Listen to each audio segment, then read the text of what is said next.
بسم اللہ الرحمن الرحیم۔ اللہ تبارک و تعالیٰ کے بابرکت نام سے شروع جو بڑا مہربان اور نہایت رحم فرمانے والا ہے۔ اذان کے وقت صرف ایک کام کر لو، دولت سے مالا مال ہو جاؤ گے۔ 90% لوگ یہ راز نہیں جانتے۔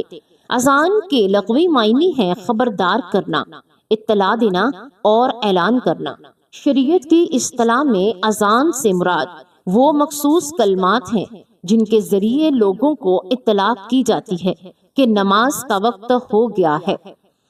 اذان کے کلمات کا ترجمہ کچھ یوں ہے: اللہ سب سے بڑا ہے، میں گواہی دیتا ہوں کہ اللہ کے سوا کوئی معبود نہیں، میں گواہی دیتا ہوں کہ بے شک محمد صلی اللہ علیہ وآلہ وسلم اللہ کے رسول ہیں۔ آؤ نماز کی طرف، آؤ کامیابی کی طرف۔ اللہ سب سے بڑا ہے، اللہ کے سوا کوئی عبادت کے لائق نہیں۔ پیارے ناظرین، اذان تو ہم روز سنتے ہیں، دن میں 5 مرتبہ سنتے ہیں، لیکن اذان کی آواز کانوں میں آنا، اس کے پیچھے بھی ایک وجہ ہے۔ آپ لوگ اپنے آپ کو خوش قسمت مانیے کہ جب اذان ہوتی ہے اور اس وقت آپ اذان کو سنتے ہیں، اور بہت سے لوگ تو اتنے دیندار ہوتے ہیں کہ اذان کی آواز سن کر ٹی وی کی آواز کم کر دیتے ہیں اور انہیں لگتا ہے کہ وہ بہت بڑا ثواب کا کام کر رہے ہیں، لیکن اٹھ کر نماز کو نہیں جاتے۔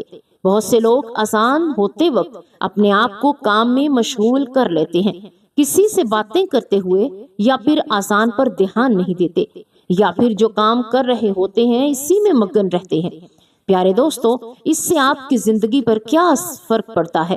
اور اذان کے وقت میں کچھ ایسے کام ہیں جو آپ کر لیں گے تو آپ کی زندگی مالا مال ہو جائے گی۔ پورے دن میں صرف آپ لوگوں کو ایک چھوٹا سا کام کرنا ہے جو ہم آپ کو آگے اس ویڈیو میں بتائیں گے۔ اس سے آپ لوگوں کی پوری زندگی بدل جائے گی۔ کچھ جگہ یہاں تک لکھا ہوا ہے کہ اگر بندہ اذان کے وقت میں سچے دل سے جو دعا مانگے تو اللہ اس کی دعا کو ضرور قبول فرما لیتے ہیں۔ اب نہ جانے کتنے لوگ ایسے ہیں جو یہ نہیں جانتے کہ اذان کے وقت میں ہمیں کیا کرنا چاہیے۔ پیارے ناظرین، ہم سب کو پتا ہے کہ اذان جیسے ہوتی ہے، اگر ہم اذان کے ساتھ ساتھ اذان کو دہراتے ہیں، لیکن اس میں بھی بہت سے لوگ غلطی کر دیتے ہیں۔ اس کا صحیح طریقہ یہ ہے، یہ بھی کہ ہم آپ کو بتائیں گے اور یہ بھی بتائیں گے کہ اذان کو اگر ہم دہراتے ہیں تو اس سے ہمیں کیا فائدہ ہوتا ہے۔ یہ سارے سوال ایک عام مسلمان کے ذہن میں ضرور آتے ہوں گے۔ تو آئیے پیارے دوستو، آج کی اس ویڈیو کو ہم نہایت ہی اچھے انداز کے ساتھ آپ کے سامنے پیش کر رہے ہیں۔ ہم آپ لوگوں کو سے بس اتنا ہی کہیں گے کہ یہ ویڈیو آپ لوگوں کی زندگی بدل سکتی ہے۔ اذان آپ لوگ روزانہ سنتے ہوں گے، اگر آپ لوگ اذان کو صحیح طریقے سے دہرا لیں گے، جس کا طریقہ ہم آپ کو اس ویڈیو میں ضرور بتائیں گے، تو آپ لوگ جان لیجئے کہ آپ کو کتنا فائدہ حاصل ہوگا۔ اذان کا مطلب ہے خبر دینا یا اعلان کرنا۔ اسلامی شریعت کی زبان میں اذان ان الفاظ کا مجموعہ ہے جن سے لوگوں کو خبر دی جاتی ہے کہ نماز کا وقت ہو چکا ہے۔ مسجد میں آئیں اور جماعت کے ساتھ نماز ادا کریں۔ فرض نمازوں کے ادا کرنے کے لیے اذان دینا سنت ہے۔ جس بستی سے اذان کی آواز آئے تو معلوم چل جاتا ہے کہ یہاں کے رہنے والے مسلمان ہیں۔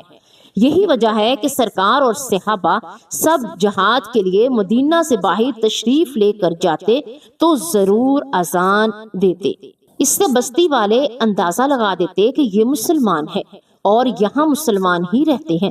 حدیث پاک میں آتا ہے کہ حضور پاک صلی اللہ علیہ وآلہ وسلم نے فرمایا، جب تم بلال کو اذان و اقامت کہتے سنا کرو تو جس طرح وہ کہتا ہے تم بھی کہو، اللہ تمہارے لیے ہر کلمے کے بدلے 1,00,000 نیکیاں لکھے گا اور 1,000 درجات کو بلند فرما دے گا اور 1,000 گناہ کو مٹا دے گا۔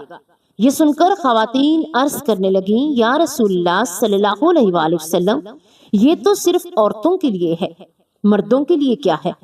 تو آپ صلی اللہ علیہ وآلہ وسلم نے فرمایا، مردوں کے لیے 2 گناہ ہے۔ پیارے ناظرین، اب آج کل ہم خود یہ دیکھ رہے ہیں کہ ہم ہر قدم قدم پر گناہ کر رہے ہیں۔ اگر اذان ہوتی ہے تو ہم اس کی صحیح طریقے سے دہراتے نہیں، تو عورتوں کو ایک کلمے کے بدلے اگر دہلا لیں تو 1,00,000 نیکیاں ملے گی۔ اور 1000 درجات بلند ہوں گے اور 1000 گناہ مٹا دیے جائیں گے۔ اگر مردوں کو اس کا 2 گنا ملے گا تو سوچو کہ جس وقت میں اذان ہوتی ہے اسی وقت میں ہم کیا کھوتے ہیں۔ اذان کو دہرانے کے کچھ اور بھی فائدے ہیں، وہ یہ ہے کا جواب کیسے دیا جائے۔ واضح رہے کہ اذان در حقیقت نماز کے لیے اعلان ہے، اصل عبادت نماز ہے جو ہر عاقل اور بالغ مرد عورت پر فرض ہے، لیکن اذان سن کر نماز میں مشغول ہونا ہی اذان کا جواب دینا ہے جو شرعاً واجب ہے، اور زبانی جواب دینا یعنی اذان کے الفاظ دہرانا مستحب ہے۔ نبی کریم صلی اللہ علیہ وآلہ وسلم کا ارشاد باری تعالیٰ ہے کہ 4 شخص بڑے سنگ دل اور بے رخے ہیں۔ نمبر 1، وہ جو کھڑے ہو کر پیشاب کرتے ہیں، وہ جو نماز سے فارغ ہونے سے پہلے اپنی پیشانی صاف کریں، اور وہ جو اذان سنے اور اس کا جواب نہ دے، اور وہ جو میرا ذکر سنے اور مجھ پر درود پاک نہ پڑے۔ پیارے ناظرین، زبان سے اذان کا جواب دینے کا صحیح طریقہ یہ ہے کہ جو الفاظ مؤذن کہے وہی الفاظ دہرائے جائیں، اور مؤذن جب حی علی الصلاۃ اور حی علی الفلاح کہے تو سننے والا ان کے بدلے لا حول ولا قوۃ الا باللہ کہے۔ اسی طرح فجر کی اذان میں الصلاۃ خیر من النوم کی جگہ صدقت و بررت کہے۔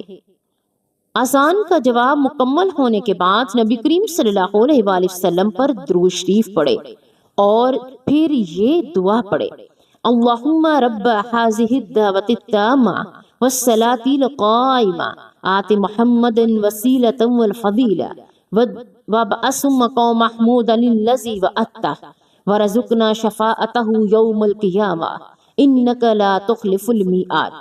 حضرت جابر بن عبداللہ رضی اللہ تعالی عنہ سے روایت ہے کہ نبی کریم صلی اللہ علیہ وآلہ وسلم نے ارشاد فرمایا: جو شخص اذان سن کر یہ کلمات کہے گا وہ قیامت کے دن میری شفاعت کا مستحق ہوگا۔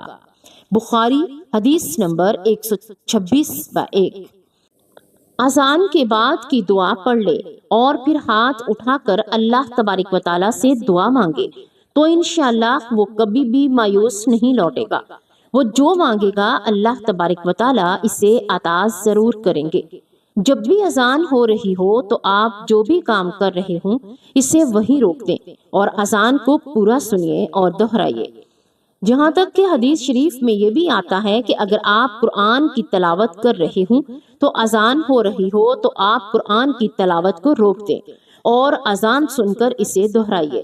حضرت عبداللہ بن عمر کا بیان ہے کہ جب ہم مکہ سے ہجرت کر کے مدینہ آئے تو لوگوں کو نماز کے لیے جمع کرنے کی ترکیب کے بارے میں سوچا جا رہا تھا، تو لوگوں نے اپنی اپنی رائے پیش کی۔ کچھ صحابہ کرام کو رات کو خواب میں فرشتوں کی زبان سے کچھ ایسے ہی الفاظ سنائی دیے۔ جب انہوں نے اللہ کے رسول صلی اللہ علیہ وآلہ وسلم سے اسے بیان کیا تو وہ بہت خوش ہوئے اور حضرت بلال کو بلا کر فرمایا کہ اب نماز کے وقت تم ہی ان الفاظ سے کو ادا کیا کرو۔ چنانچہ وہی الفاظ قیامت تک کے لیے اذان بن گئے جو پوری دنیا میں ادا کیے جاتے ہیں۔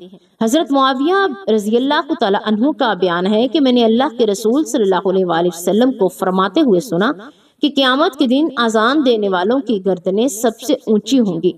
اس بات سے یہ پتہ چلتا ہے کہ یہ لوگ دنیا میں جو اذان پڑھ کرتے تھے ان کا رتبہ بہت ہی زیادہ ہوگا۔ اللہ کی طرف سے اذان پڑھنے والوں کے لیے بہت ہی بڑا اعزاز ہوگا۔ اسی طرح ایک اور حدیث میں آیا ہے کہ مؤذن یعنی اذان دینے والے کی آواز جہاں جہاں تک پہنچتی ہے وہاں تک ساری چیزیں جیسے انسان، جن اور دوسری مخلوق سبھی قیامت کے دن اس کے ایمان کی گواہی دیں گے۔ اذان کی آواز سنتے ہی خاموش ہو جائیں اور اذان کے کلمات کا جواب دیں۔ اذان کا جواب دینا واجب ہے۔ اگر کوئی مسجدوں سے اذان کی آواز سنائی دے تو صرف ایک ہی اذان کا جواب دینا کافی ہے۔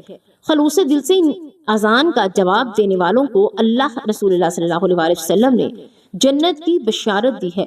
لہٰذا جب بھی اذان ہو تو ہم سبھی کو کچھ دیر کے لیے اذان سننے اور اس کا جواب دینے کے لیے تیار رہنا چاہیے۔ نماز کی پابندی کرنی چاہیے۔ حضرت ابو ہریرہ رضی اللہ تعالی عنہ سے روایت ہے نبی کریم صلی اللہ علیہ وآلہ وسلم نے فرمایا اگر لوگوں کو اذان اور پہلی صف کے اجر و ثواب کا علم ہو تو انہیں اس کے لیے کوڑا بھی ڈالنا پڑے تو وہ ڈالیں گے۔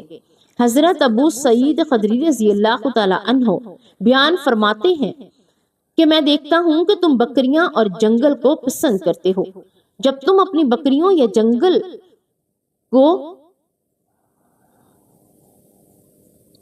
میں ہوا کرو تو نماز کے لیے اذان دو اور خوب بلند آواز سے اذان دو، کیونکہ موذن کی آواز کو جو بھی سنتا ہے، جیسے جن ہیں، انسان ہیں، دوسری مخلوقات، کوئی بھی سنے گا تو وہ قیامت کے روز اس کے لیے گواہی دے گا۔ حضرت ابو سعید خدری رضی اللہ تعالی عنہ فرماتے ہیں کہ میں نے یہ بات نبی کریم صلی اللہ علیہ وآلہ وسلم سے سنی۔ آپ نے فرمایا اذان دینے والے کا رتبہ اللہ قیامت کے دن بہت ہی اونچا کر دے گا۔ پیارے ناظرین، آپ اسی ویڈیو کو صدقہ جاریہ سمجھ کر آگے شیئر کیجئے۔ اللہ تبارک و تعالیٰ آپ کو بھی اس کا اجر ضرور عطا فرمائیں گے۔ ہو سکتا ہے کہ آپ کے ذریعے ہی اللہ تبارک و تعالیٰ کسی کو نیکی کی طرف راغب کر دے۔ اللہ تبارک و تعالیٰ سے دعا ہے کہ اللہ ہمیں پنجگانہ نماز ادا کرنے کی توفیق عطا فرمائے۔ اللہ تبارک و تعالیٰ ہمیں پابندی کے ساتھ، وقت کی پابندی کے ساتھ، واجبات کے ساتھ اور خشوع خضوع کے ساتھ نماز ادا کرنے کی توفیق عطا فرمائے، اور اللہ تبارک و تعالیٰ تمام امت مسلمہ پر اپنا کرم، اپنا رحم کرے۔ آمین یا رب العالمین۔